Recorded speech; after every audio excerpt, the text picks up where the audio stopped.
ರಾಮ ಮಂದಿರ ಹಣ ಲೂಟಿ ಹೇಗಾಯಿತು? ಕೌಂಟಿಂಗ್ ರೂಮ್ನ ಕರಾಳ ರಹಸ್ಯ ಬಯಲು.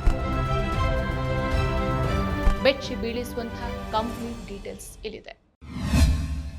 ನಮಸ್ಕಾರ, ಈ ದಿನಕ್ಕೆ ಸ್ವಾಗತ. ನಾನು ಜಿಎಂ ಪವಿತ್ರ. ಅದು ಭಾರತದ ಅತ್ಯಂತ ಸುರಕ್ಷಿತ, ಕಟ್ಟುನಿಟ್ಟಿನ ಭದ್ರತೆ ಇರುವ ಜಾಗ. ಪ್ರತಿದಿನ ಲಕ್ಷಾಂತರ ಭಕ್ತರು ತಲೆಬಾಗಿ ನಮಸ್ಕರಿಸುವ, ಕೋಟ್ಯಾಂತರ ರೂಪಾಯಿಗಳ ಕಾಣಿಕೆ ಹರಿದು ಬರುವ ಅಯೋಧ್ಯೆಯ ರಾಮ ಮಂದಿರ. ಅಲ್ಲಿನ ಭದ್ರತೆಯ ಕೋಟೆಯನ್ನ ಭೇದಿಸೋದು ಯಾರಿಗೂ ಅಸಾಧ್ಯ ಅಂತಾನೆ ಎಲ್ಲರೂ ಭಾವಿಸಿದ್ರು. ಆದರೆ ಯಾರೂ ಊಹಿಸದ ಆ ಘೋರ ಕೃತ್ಯ ನಡೆದಿದ್ದು ಬೇರೆಲ್ಲೂ ಅಲ್ಲ, ಸಾಕ್ಷಾತ್ ಭಗವಂತನ ಕಾಣಿಕೆ ಹಣವನ್ನು ಎಣಿಸುವ ಆ ರಹಸ್ಯ ಕೋಣೆಯೊಳಗೆ. ಭಕ್ತರ ಕಣ್ಣೀರ ಗಳಿಕೆಯ ಪವಿತ್ರ ನಿಧಿಗೆ ಕನ್ನ ಹಾಕಿದ ಆ ಒಳಗಿನ ಕಳ್ಳರು ಯಾರು? ಕೋಟ್ಯಾಂತರ ರೂಪಾಯಿ ಮಾಯವಾದ ಆ ಭೀಕರ ಹಗರಣದ ಸತ್ಯ ಸಿಸಿಟಿವಿ ಕ್ಯಾಮೆರಾಗಳ ಕಣ್ಣಿಗೆ ಮರೆಯಾಗಿದ್ದಾದ್ರೂ ಹೇಗೆ? ಅಯೋಧ್ಯೆಯ ರಾಮ ಮಂದಿರದ ಇತಿಹಾಸದಲ್ಲೇ ಇಂಥದ್ದೊಂದು ಆಘಾತಕಾರಿ ಘಟನೆ ಯಾರೂ ಊಹಿಸಿರಲಿಲ್ಲ. ಮಂದಿರದ ಹುಂಡಿಯಿಂದ ಬರೋಬ್ಬರಿ 50 ಕೋಟಿ ರೂಪಾಯಿ ನಗದು ನಾಪತ್ತೆಯಾಗಿದೆ ಅನ್ನೋ ಒಂದೇ ಒಂದು ದೂರು ಇಡೀ ದೇಶದ ರಾಜಕೀಯ ಮತ್ತು ಧಾರ್ಮಿಕ ವಲಯದಲ್ಲಿ ತಲ್ಲಣವನ್ನು ಸೃಷ್ಟಿಸಿದೆ.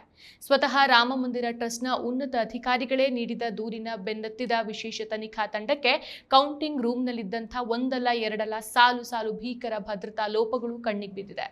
ನಿಯಮಗಳನ್ನ ಗಾಳಿಗೆ ತೂರಿ ದೇವರ ಹಣಕ್ಕೆ ಕನ್ನ ಹಾಕಿದ ಆ ವ್ಯವಸ್ಥಿತ ಜಾಲದ ಸಂಪೂರ್ಣ ಜಾತಕವನ್ನ ಈ ವಿಡಿಯೋದಲ್ಲಿ ಸಂಪೂರ್ಣವಾಗಿ ನೋಡೋಣ. ರಾಮ ಮಂದಿರದಲ್ಲಿ ಭಕ್ತರು ಕೊಡುವಂತಹ ಕಾಣಿಕೆ ಹಣ ಕಳುವಾಗಿರೋದು ಈಗ ದೊಡ್ಡ ರಾಜಕೀಯ ಮತ್ತು ಆಡಳಿತಾತ್ಮಕ ಬಿರುಗಾಳಿಯನ್ನು ಎಬ್ಬಿಸಿದೆ. ಜೂನ್ 2ಕ್ಕೆ ಈ ಮ್ಯಾಟರ್ ಬೆಳಕಿಗೆ ಬಂತು. ಆಗ ಶಾಸಕ ತಿವಾರಿ ಪಾಂಡೆ ಅವರು ಮಂದಿರದ ಕಾಣಿಕೆ ಎಣಿಕೆ ಕೋಣೆಯಿಂದ ಸುಮಾರು 50 ಕೋಟಿ ರೂಪಾಯಿ ನಗದು ಮಾಯವಾಗಿದೆ ಅಂತ ಬಾಂಬ್ ಸಿಡಿಸಿದ್ರು. ಸೊ ಮಂದಿರದ ಹಣಕಾಸು ನಿರ್ವಹಣೆಯಲ್ಲಿದ್ದಂಥ ಅಧಿಕಾರಿಗಳೇ ಇದಕ್ಕೆ ಜವಾಬ್ದಾರರು ಅಂತ ಅವರು ಆರೋಪಿಸಿದ್ರು. ಸೊ ಭದ್ರತಾ ಲೋಪಗಳ ತನಿಖೆಯಷ್ಟೇ ಅಲ್ಲ, ಕಾಣಿಕೆ ಹಣವನ್ನು ದುರುಪಯೋಗ ಪಡಿಸಿಕೊಂಡಂತಹ ಆರೋಪದ ಮೇಲೆ ಟ್ರಸ್ಟ್ನ ಒಳಗಿನ ಅಧಿಕಾರಿಗಳತ್ತಾನೆ ತನಿಖೆಯ ಸೂಜಿ ನೆಟ್ಟಿತು. ಸೊ ಈ ಹಿನ್ನೆಲೆಯಲ್ಲಿ ಜೂನ್ 13ಕ್ಕೆ ಈ ಹಗರಣದ ಆಳವನ್ನ ಅಗಿಯೋಕೆ IPS ಅಧಿಕಾರಿಯೊಬ್ಬರ ನೇತೃತ್ವದಲ್ಲಿ ವಿಶೇಷ ತನಿಖಾ ತಂಡವನ್ನ ಕಣಕ್ಕಿಳಿಸಲಾಯಿತು. 100% ಶುದ್ಧ ಶ್ರೀಗಂಧ ಎಣ್ಣೆಯಿಂದ ತಯಾರಾಗಿದೆ. ಅಸಲಿ ಉತ್ತಮಿಕೆಯನ್ನು ಹೊಂದಿದೆ. ಮೈಸೂರು ಸ್ಯಾಂಡಲ್ ಸೋಪ್, ನನ್ನ ರಾಯಲ್ ಬ್ಯೂಟಿ ರಿಚುವಲ್. ಶ್ರೀರಾಮ ಜನ್ಮಭೂಮಿ ತೀರ್ಥಕ್ಷೇತ್ರ ಟ್ರಸ್ಟ್ನ ಹಣಕಾಸು ಉಸ್ತುವಾರಿ ಅನಿಲ್ ಮಿಶ್ರಾ ಅವರು ಸ್ಥಳೀಯ ಪೊಲೀಸ್ ಠಾಣೆಯಲ್ಲಿ ದೂರನ್ನು ದಾಖಲಿಸಿದ ನಂತರ ತನಿಖೆ ಅಧಿಕೃತವಾಗಿ ಚುರುಕುಗೊಂಡಿತು. ಸೊ SIT ತನಿಖೆ ಆರಂಭ ಆದ ಕೇವಲ 1 ವಾರದಲ್ಲೇ ಕಾಣಿಕೆ ನಿರ್ವಹಣಾ ವ್ಯವಸ್ಥೆಯಲ್ಲಿ ಭಾರೀ ಲೋಪದೋಷಗಳು ಇರೋದು ಪತ್ತೆ ಆಯಿತು. ಹಣ ಎಣಿಕೆ ಮತ್ತು ಸಂಗ್ರಹಣೆಯಲ್ಲಿ ಪಾರದರ್ಶಕತೆ ತರೋಕೆ CCTV ಕಣ್ಗಾವಲು ಮತ್ತು ಕಟ್ಟುನಿಟ್ಟಿನ ಆಡಿಟ್ ಮಾಡಬೇಕು ಅಂತ ತನಿಖಾ ವರದಿ ಶಿಫಾರಸು ಮಾಡಿದೆ. ಸೊ ಇಡೀ ಗದ್ದಲದಿಂದಾಗಿ ಟ್ರಸ್ಟ್ನ ಆಡಳಿತ ವ್ಯವಸ್ಥೆಯ ಮೇಲೇನೆ ಪ್ರಶ್ನೆಗಳು ಎದ್ದಿದೆ. ಸೊ ತನಿಖೆಯ ಭಾಗವಾಗಿ ಈಗಾಗಲೇ ಮಂದಿರದ ಹೊರಗುತ್ತಿಗೆ ವಿಭಾಗದ 6 ಜನ ಸಿಬ್ಬಂದಿ ಸೇರಿದಂತೆ ಒಟ್ಟು 8 ಜನರನ್ನ ವಶಕ್ಕೆ ಪಡೆದು ವಿಚಾರಣೆಯನ್ನು ನಡೆಸಲಾಗ್ತಾ ಇದೆ. ಸೊ ಇವರಲ್ಲಿ 2 ಪ್ರಮುಖ ಆರೋಪಿಗಳನ್ನ ಚಂಪತ್ ರಾಯ್ ಮತ್ತು ಅವರ ಆಪ್ತರು ಅಂತ ಗುರುತಿಸಲಾಗಿದ್ದು, ಇವರು ಮಂದಿರದ ನಿಧಿ ಮತ್ತು ದೇಣಿಗೆ ಉಸ್ತುವಾರಿ ನೋಡ್ಕೊಳ್ತಾ ಇದ್ರು ಅಂತ ಹೇಳಲಾಗಿದೆ. ಸೊ ಈ 2 ಪ್ರಮುಖ ಆರೋಪಿಗಳನ್ನ ಚಿನ್ಮಯ್ ರಾವತ್ ಮತ್ತು ಸಚಿನ್ ಶ್ರೀವಾತ್ಸವ್ ಅಂತ ಗುರುತಿಸಲಾಗಿದ್ದು, ಇವರು ದೀರ್ಘಕಾಲದಿಂದ ಚಂಪತ್ ರಾಯ್ ಅವರ ನಿಕಟವರ್ತಿಗಳಾಗಿದ್ರು ಅನ್ನೋದು ತನಿಖೆಯಲ್ಲಿ ಬಹಿರಂಗವಾಗಿದೆ. ಇನ್ನು ಈ ಮಂದಿರದ ಇಡೀ ಆವರಣದಲ್ಲಿ ಒಟ್ಟು 40ಕ್ಕೂ ಹೆಚ್ಚು ಹುಂಡಿಗಳನ್ನು ಇಡಲಾಗಿದೆ. ಸಾಮಾನ್ಯ ದಿನಗಳಲ್ಲಿ ಪ್ರತಿದಿನ ಸರಾಸರಿ 75,000 ಜನ ಭಕ್ತರು ಮಂದಿರಕ್ಕೆ ಬರ್ತಾರೆ. ವಿಶೇಷ ದಿನಗಳಲ್ಲಿ ಈ ಸಂಖ್ಯೆ 2 ರಿಂದ 3 ಪಟ್ಟು ಹೆಚ್ಚಾಗುತ್ತೆ. ಪ್ರತಿದಿನ ನಗದು ಕಾಣಿಕೆ ಸಂಗ್ರಹ 8 ರಿಂದ 13 ಲಕ್ಷದಷ್ಟಿರುತ್ತೆ. ಸೊ ಹಬ್ಬ ಹರಿದಿನಗಳಲ್ಲಿ ಈ ಮೊತ್ತ 25 ರಿಂದ 40 ಲಕ್ಷದವರೆಗೂ ದಾಟತ್ತೆ. ಸೊ ಇದರಲ್ಲಿ ನಗದು ಮಾತ್ರ ಅಲ್ಲ, ಚಿನ್ನ, ಬೆಳ್ಳಿ, ಒಡವೆಗಳು ಸೇರಿರುತ್ತೆ. 2024-25 ಸಾಲಿನಲ್ಲಿ ಮಂದಿರದ ಒಟ್ಟು ಸ್ಥಿರ ಠೇವಣಿ ಮತ್ತು ಹೂಡಿಕೆಗಳ ಮೌಲ್ಯ ಬರೋಬ್ಬರಿ 153 ಕೋಟಿ ರೂಪಾಯಿಗಳಷ್ಟಿತ್ತು. ಕೌಂಟಿಂಗ್ ಹಬ್ ಹೇಗಿತ್ತು, ಹಾಗೆಯೇ ಪಿಲ್ಗ್ರಿಮ್ ಫೆಲಿಸಿಟೇಷನ್ ಸೆಂಟರ್ ಹೇಗಿತ್ತು? ಮಂದಿರದ ಮುಖ್ಯ ದ್ವಾರದಿಂದ ಕೇವಲ 200 ಮೀಟರ್ ದೂರದಲ್ಲಿ ಈ ಎಣಿಕೆ ಕೇಂದ್ರ ಇದೆ. ಮಂದಿರದ ಆವರಣದಲ್ಲಿರುವಂತಹ ಎಲ್ಲಾ 40 ಹುಂಡಿಗಳಿಂದ ಕಾಣಿಕೆಯನ್ನ ಕಲೆಕ್ಟ್ ಮಾಡಿ ಈ ಸುರಕ್ಷಿತ ಕೋಣೆಗೆ ತರಲಾಗುತ್ತೆ. ಟ್ರಸ್ಟ್ನ ಅಧಿಕಾರಿಗಳು, SBI ಬ್ಯಾಂಕ್ನ ಪ್ರತಿನಿಧಿಗಳು ಮತ್ತು 2 ಭದ್ರತಾ ಸಿಬ್ಬಂದಿಗಳ ಸಮ್ಮುಖದಲ್ಲೇ ಈ ಪೆಟ್ಟಿಗೆಗಳ ಬೀಗವನ್ನ ಓಪನ್ ಮಾಡಲಾಗುತ್ತೆ. ಹಣವನ್ನ ಎಣಿಕೆ ಮಾಡೋ ಮೊದಲು ಸಣ್ಣ ಸಣ್ಣ ಬಾಕ್ಸ್ಗಳಿಂದ ದೊಡ್ಡ ಕಂಟೈನರ್ಗಳಿಗೆ ಶಿಫ್ಟ್ ಮಾಡಲಾಗುತ್ತೆ. ಎಣಿಕೆ ಪ್ರಕ್ರಿಯೆಯಲ್ಲಿ ಒಟ್ಟು 44 ಜನ ಔಟ್ಸ್ಟೋರ್ಸ್ ಸಿಬ್ಬಂದಿ, 2 ಶಿಫ್ಟ್ಗಳಲ್ಲಿ ಕೆಲಸ ಮಾಡ್ತಾರೆ. ಹಣವನ್ನ ಕೈಯಿಂದಾನೇ ಎಣಿಸಿ ವಿಂಗಡಿಸಿ ರಬ್ಬರ್ ಬ್ಯಾಂಡ್ ಹಾಕಿ ಇಡಲಾಗತ್ತೆ. ಇದಾದ ನಂತರ ಇದನ್ನ ಟೆಸ್ಟಿಂಗ್ ಮಷಿನ್ಸ್ಗಳಿಗೆ ಹಾಕಲಾಗತ್ತೆ.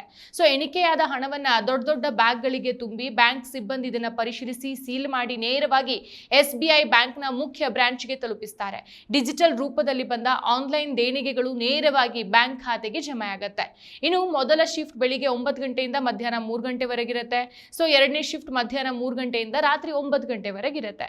ಸೊ ಪ್ರತಿ ಶಿಫ್ಟ್ನಲ್ಲಿ ಸುಮಾರು 22 ಜನ ಇರ್ತಾರೆ. ಅವರಲ್ಲಿ 20 ಜನ ಎಣಿಕೆಗಾರರು ಮತ್ತು 2 ಜನ ಸೂಪರ್ವೈಸರ್ಗಳು ಇರ್ತಾರೆ. ಸೊ ವಾರಕ್ಕೊಮ್ಮೆ ಟ್ರಸ್ಟ್ನ ಹಿರಿಯ ಅಧಿಕಾರಿಗಳು ಸರ್ಪ್ರೈಸ್ ವಿಸಿಟ್ ಅನ್ನು ಕೊಡ್ತಾರೆ. ಸೊ ಆಪರೇಷನ್ ಹೆಡ್ ಅಂದ್ರೆ ಒಬ್ರು SBI ಅಧಿಕಾರಿ, ಇವರು ಇಬ್ಬರು ಟ್ರಸ್ಟ್ನ ಮೆಂಬರ್ಗಳು ಈ ಇಡೀ ಪ್ರಕ್ರಿಯೆಯನ್ನ ಮಾನಿಟರ್ ಮಾಡ್ತಾರೆ. ಸೊ ಇವ್ರ ಕೆಳಗೆ 22 ಜನ TCS ಸಿಬ್ಬಂದಿಗಳಿರ್ತಾರೆ. ಪ್ರತಿ 4 ರಿಂದ 5 ಕಾಣಿಕೆ ಪೆಟ್ಟಿಗೆಗಳಿಗೆ ಒಬ್ಬರಂತೆ ಉಸ್ತುವಾರಿ ಇರ್ತಾರೆ. ಇದರ ಜೊತೆಗೆ ಟ್ರಸ್ಟ್ನ 2 ಇನ್ಸ್ಪೆಕ್ಟರ್ಸ್ಗಳು ಮತ್ತು ಧಾರ್ಮಿಕ ಸ್ವಯಂ ಸೇವಕರು ಇರ್ತಾರೆ. ಸೊ SIT ನಡೆಸಿದಂಥ ತನಿಖೆಯಲ್ಲಿ ಕಣ್ಣಿಗೆ ಎದ್ದು ಕಾಣುವಂಥ ಭೀಕರ ತಪ್ಪುಗಳು ಮತ್ತು ಸೆಕ್ಯೂರಿಟಿ ಲೋಪಗಳು ಬಯಲಾಗಿದೆ. ಹಣ ಎಣಿಕೆ ಮಾಡೋ ಜಾಗಕ್ಕೆ ಹೋಗುವವರು ಜೇಬುಗಳಿಲ್ಲದ ಬಟ್ಟೆಗಳನ್ನೇ ಧರಿಸಬೇಕು ಅನ್ನೋ ನಿಯಮ ಇತ್ತು. ಆದರೆ ಸಿಬ್ಬಂದಿಗಳು ಜೇಬುಗಳಿರುವಂತಹ ಪ್ಯಾಂಟ್ ಶರ್ಟ್ಗಳನ್ನು ಧರಿಸ್ಕೊಂಡು ಹೋದ್ರು ಸಹ ಯಾರೂ ಕೇಳ್ತಾ ಇರಲಿಲ್ಲ.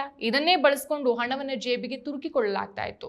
ಸೊ ದಿನದ ಕೊನೆಯಲ್ಲಿ ಎಣಿಕೆಯಾದ ಹಣವನ್ನ ತಕ್ಷಣವೇ ಅಫಿಷಿಯಲ್ ರೆಕಾರ್ಡ್ಗೆ ತರಬೇಕಿತ್ತು. ಆದರೆ ಇಲ್ಲಿ ಅಧಿಕೃತ ಲೆಕ್ಕ ಬದಲಾಗುವ ಮೊದಲೇ ದೊಡ್ಡ ಮೊತ್ತದ ನಗದನ್ನ ಬೇರೆಡೆಗೆ ಸಾಗಿಸಲಾಗ್ತಾ ಇತ್ತು. ಸೊ ಕೌಂಟಿಂಗ್ ರೂಮ್ನ ಕೆಲವು ಮೂಲೆಗಳು CCTV ಕ್ಯಾಮೆರಾಗಳಿಗೆ ಕಾಣಿಸ್ತಾನೇ ಇರಲಿಲ್ಲ. ಸೊ ಈ ಬ್ಲೈಂಡ್ ಸ್ಪಾಟ್ಗಳನ್ನ ಬಳಸ್ಕೊಂಡೇ ಕಳ್ಳತನವನ್ನ ಮಾಡಲಾಗಿದೆ. ಅಷ್ಟೇ ಇಲ್ಲ, CCTV ದೃಶ್ಯಾವಳಿಗಳ ಬ್ಯಾಕಪ್ ಅನ್ನ ಕೇವಲ ಅಲ್ಪಾವಧಿಗೆ ಮಾತ್ರ ಇಡಲಾಗಿತ್ತು. ಇದರಿಂದ ಹಳೆಯ ದೃಶ್ಯಗಳನ್ನ ಮರುಪರಿಶೀಲಿಸೋದು ಕಷ್ಟಕರ. ಸೊ SIT ಅಧಿಕಾರಿಗಳ ಪ್ರಾಥಮಿಕ ತನಿಖೆ ಪ್ರಕಾರ ಕೌಂಟಿಂಗ್ ರೂಮ್ನಲ್ಲಿದ್ದಂತಹ ಕೆಲವು ಅತ್ಯಂತ ಪ್ರಮುಖ CCTV ದೃಶ್ಯಾವಳಿಗಳನ್ನ ಉದ್ದೇಶಪೂರ್ವಕವಾಗಿ ಡಿಲೀಟ್ ಅಥವಾ ಟ್ಯಾಂಪರ್ ಮಾಡಲಾಗಿದೆ ಎಂಬ ಬಲವಾದ ಅನುಮಾನ ವ್ಯಕ್ತವಾಗಿದೆ.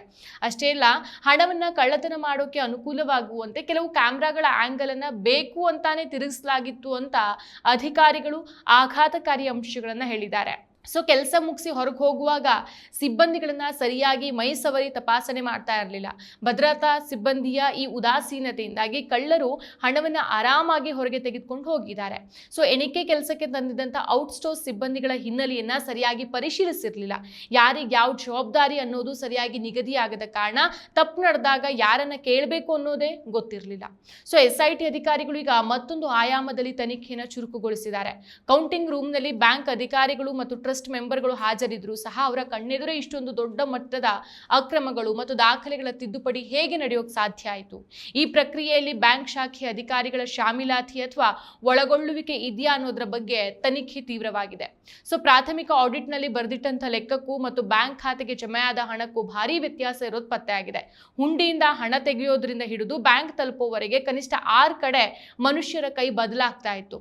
ಹೀಗೆ ಅತಿಯಾದ ಮ್ಯಾನ್ಯುವಲ್ ಹಸ್ತಕ್ಷೇಪ ಇದ್ದಿದ್ದೆ ಕಳ್ಳತನಕ್ಕೆ ದಾರಿಯಾಗಿದೆ.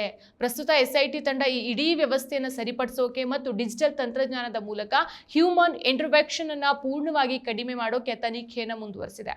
ಸೊ ಭಾರತದ ಕೋಟ್ಯಾಂತರ ಭಕ್ತರು ರಾಮನ ಮೇಲಿನ ಭಕ್ತಿಯಿಂದ ತಮ್ಮ ಕಣ್ಣೀರು ಮತ್ತು ಬೆವರಿನ ಗಳಿಕೆಯನ್ನ ಕಾಣಿಕೆಯಾಗಿ ಸಮರ್ಪಿಸ್ತಾರೆ. ಆದರೆ ಆ ಪವಿತ್ರ ನಿಧಿಗೆ ಕನ್ನ ಹಾಕಿದ ಈ ಘಟನೆ ನಿಜಕ್ಕೂ ಇಡೀ ದೇಶ ತಲೆ ತಗ್ಗಿಸುವಂತೆ ಮಾಡಿದೆ. ಸದ್ಯಕ್ಕೆ ಬಯಲಾಗಿರುವಂತಹ ಈ ಭೀಕರ ಭದ್ರತಾ ಲೋಪಗಳು ಕೇವಲ ವ್ಯವಸ್ಥೆಯ ಬೇಜವಾಬ್ದಾರಿತನವನ್ನು ಮಾತ್ರ ಅಲ್ಲ, ಅಲ್ಲಿನ ಕೆಲ ಅಧಿಕಾರಿಗಳ ಕರಾಳ ಮುಖವನ್ನು ಜಗತ್ತಿನ ಮುಂದೆ ಇಟ್ಟಿದೆ. ಆದರೆ ಈಗ ಎಂಟ್ರಿ ಕೊಟ್ಟಿರುವಂತಹ ವಿಶೇಷ ತನಿಖಾ ತಂಡ ಈ ಇಡೀ ಜಾಲದ ಬೇರುಗಳನ್ನೇ ಅಗೆದು ತೆಗಿಬೇಕಾಗಿದೆ. ತಪ್ಪಿತಸ್ಥರು ಎಷ್ಟೇ ಪ್ರಭಾವಿಗಳಾಗಿದ್ದರೂ ಅವರಿಗೆ ಶಿಕ್ಷೆ ಖಂಡಿತ ಅನ್ನೋ ಭರವಸೆ ಮೂಡಬೇಕಾಗಿದೆ. ಧರ್ಮದ ಜಾಗದಲ್ಲಿ ನಡೆದ ಈ ಅಧರ್ಮಕ್ಕೆ ಶೀಘ್ರದಲ್ಲೇ ಪೂರ್ಣ ವಿರಾಮ ಬೀಳಲಿ, ಭಕ್ತರ ಕಾಣಿಕೆಗೆ ನ್ಯಾಯ ಸಿಗಲಿ ಅನ್ನೋದೇ ಎಲ್ಲರ ಆಶಯ. ಮತ್ತಷ್ಟು ವಿಶೇಷ ವಿಡಿಯೋಗಳನ್ನು ನೋಡಲು ಮತ್ತು ಹೊಸ ವಿಡಿಯೋಗಳ ಬಗ್ಗೆ ತಿಳಿಯಲು ಈ ದಿನ .com ಯೂಟ್ಯೂಬ್ ಚಾನೆಲ್ ಸಬ್ಸ್ಕ್ರೈಬ್ ಮಾಡಿ ಮತ್ತು ಬೆಲ್ ಐಕಾನ್ ಕ್ಲಿಕ್ ಮಾಡಿ.